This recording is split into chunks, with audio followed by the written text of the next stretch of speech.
Now for business updates across the globe, Rotus Odiri joins us. Good morning, Good Rotus. morning, everyone. Whole lot to get to, so let's just quickly rifle through this as much as we can. Janet Yellen is supposed to be meeting with Li Qiang, the premier in China. They might already have spoken. We already saw some footage of her sitting down with U.S. CEOs in China. They're going to be bringing their concerns to her with respect to regulation and a whole number of other matters. The markets are going to be, markets, by the way, are down following some hawkish language from the Federal Reserve FOMC minutes, which point to more rate hikes coming through.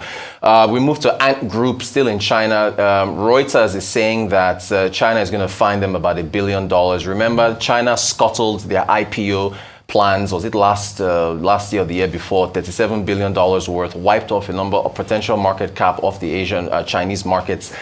So they are winding down their investigation of Ant Group. Funny enough, Alibaba stock, I think, is up, climbed on the news because this was supposed to be that whole spin-off, which is allowing the company to be able to be a bit more lean and exclude itself from the regulatory crackdown of the Chinese government. But for Ant Group, the markets seem to be relieved that this is finally coming to an end. Samsung, reporting a 96% drop in its operating profits. Samsung thought that if they cut chip production, they would be able to support prices. It's kind of what you've been seeing with OPEC, which the oil markets have not responded to. So you're seeing the massive chip shortage around the world, global supply chains from COVID. US is trying to boost its chip market. Germany is trying to do that by offering this 10 billion worth of subsidies. India just signed a major chip deal. Everybody is signing chip deals. Rishi Sunak wants to boost chips. So this is what the developed world is doing. So anyway, the operating profit, I think this is like a 14-year low for Samsung. We go to Europe, and this news just came in just not too long ago. I just saw it. Turkey is going to be hiking Vats. Since we've all been talking about taxes today, they are hiking taxes in order to pay for the reconstruction of the damage from the earthquakes. I understand VAT is going from, I think, 16% to 20, or is it 18% to 20? Also, Erdogan is also targeting taxes at the financial sector as well. So tax is going to be going up there. I mean, everybody seems to be raising taxes. William Ruto, that fuel tax over in Kenya as well. German factory orders. It's been a lot of focus on the numbers coming out of Germany. This was very encouraging, and I would just praying to Zeus that we get this kind of data for Nigeria in the near future. 6.4% for May. The forecast was for 1.2, so this is more than quadruple what the estimates are looking at. You can look at car orders. We don't need to promote any German brands. You all know about the popular brands from Germany. Car orders 8.6.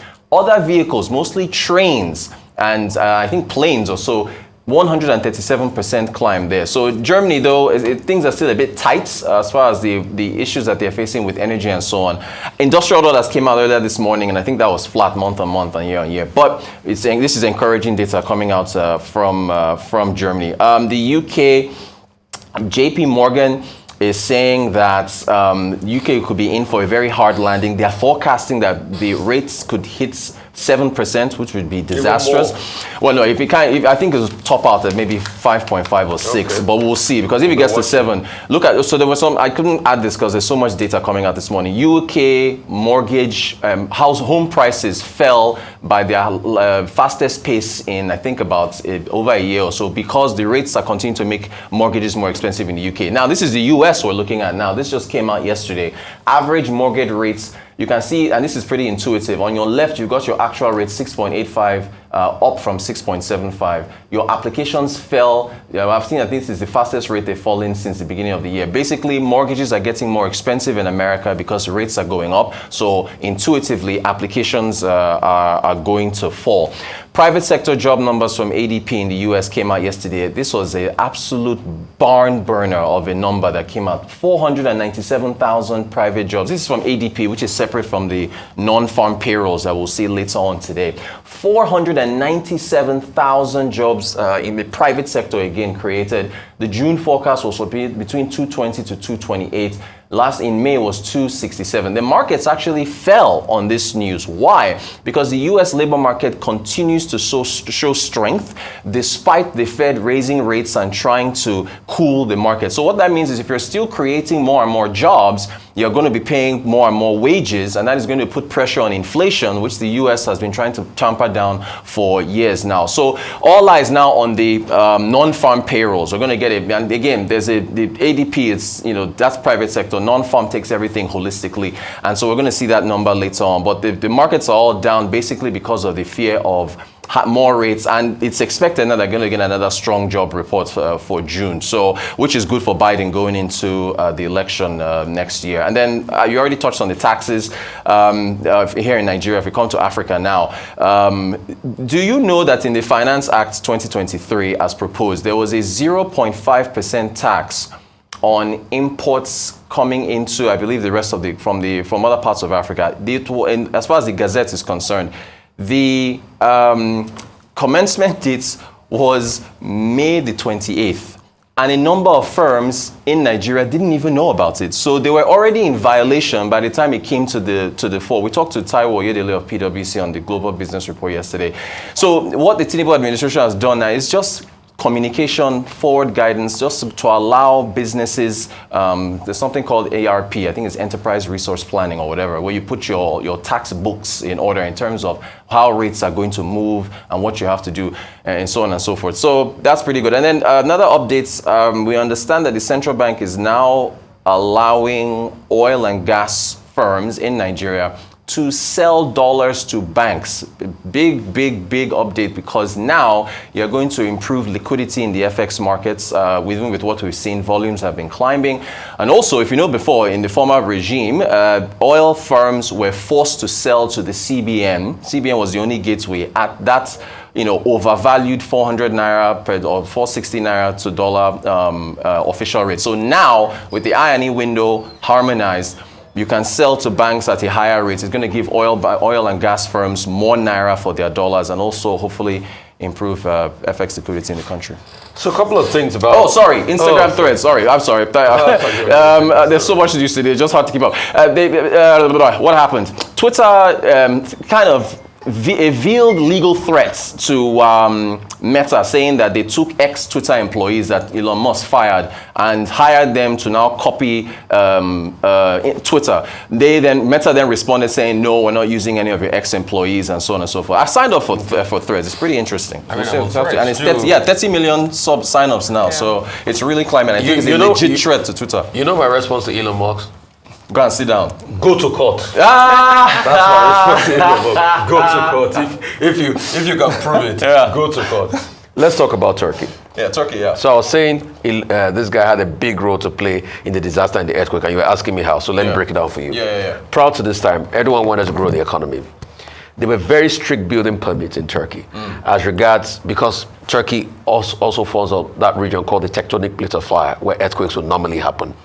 So he was cutting down the regulations, and with government agencies and city agents, normally the buffers you're supposed to have for earthquakes when you build skyscraper buildings and high-rise buildings, he was reducing all of that, and as long as you could pay for it, he will let you go. It was also used as a reason to raise money for the Turkish economy while they had the boom. So when the earthquake happened, because of that, a lot of homes, the damage was more. So those 50,000 people that died, normally if you had created all those buffers, they would not have been that level of casualty. Now that he wants to increase, VAT to be able to cushion the effect of that, the question is good on him, but the Turkish people are definitely fed up of him as we speak today. But he won re-election.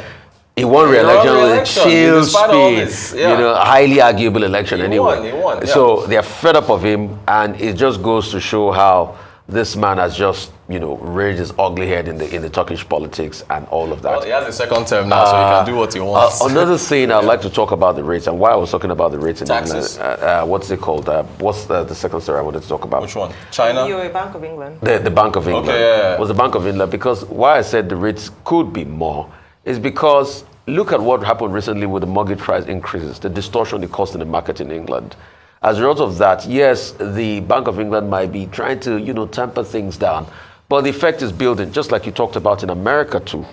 The fact that they are trying so much, Fed is trying so much to fight inflation, but it's not working. There's a big resurgence after COVID. Those job numbers are increasing because there are more even opportunities, and people are not even taking up the roles in the first place. So it is heating up the economy, despite the fact that the Fed is trying as much as possible to cool down. And that begs the question again. that the direct textbook way to fight inflation of hiking interest rates, does it really work? Yeah. Because in the case of America, it is not working, no matter how hard they try. And it's coming down though. Inflation is decelerating.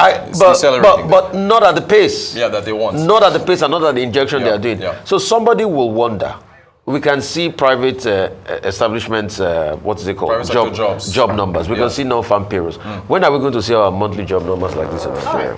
Okay, so in due time, yes. So the last time, we keep giving the timeline for the last time we had unemployment figures. But two things very quickly. The first is Janet Yellen's visit to China. We've been monitoring this week, started yesterday, and what people are hoping is that it would hopefully strengthen economic ties between China and the US, which has come under a lot of debate because yesterday during her speech, she criticized China for the way that they've handled American businesses or Western businesses and policies that don't favor American businesses. So the question, or perhaps the conversation then would be, how well do you think her visit would impact this Cold War, this rumors and talk of decoupling, which they're saying is off the table between China and the US? I don't know how that's going to work. It's not going to change anything. It's too short. Yeah, it's too short. Then the second part was one of the biggest news in tech at the moment, which is Threads versus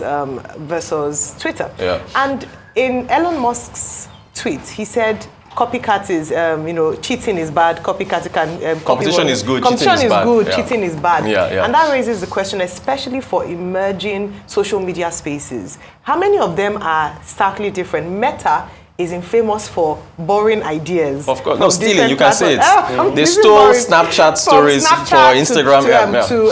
To even Clubhouse. Ideas are not original in tech. Yes, they're not original. Let's stop being delusional. So how do we? Ideas are not original. No, but what's the thin line though? Because they weren't called out for, or they weren't prosecuted or sued. Didn't Twitter steal Clubhouse idea? Thank you. Didn't Twitter steal Clubhouse idea? Twitter stole Clubhouse idea. Twitter Spaces. Yes, Twitter Spaces now. And they killed Clubhouse. Let's stop being delusional. It's about scale. That's why I say go to court if you can prove it. Let's stop being delusional. Honestly, starting with Threads, which became a big hit yesterday. Over 30 million users signed up immediately, including some Nigerian celebrities, from Linda Ikiji to Funke Akindele to Osasi Godaro to Mr. Macaroni, and even the president of Nigeria joined, and I'm sure I thought I saw you there. Yes, too. I've joined. Yeah, I saw you. You were. Yes, of course. Have you seen me? So the thing I was saying yesterday is about competition. Yes. Now Twitter is losing.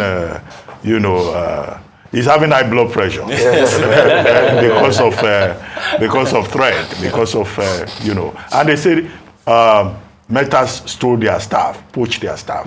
I thought when Elon Musk got there, one of the first things he did was to sack more than half of the workforce. Exactly. So those workers, don't they have the right to go elsewhere?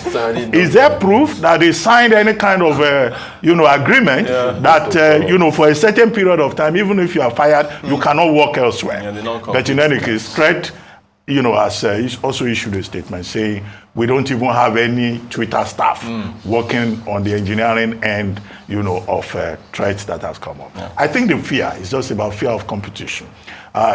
Twitter has the capacity, which is Instagram, which is WhatsApp, with Facebook, to fight.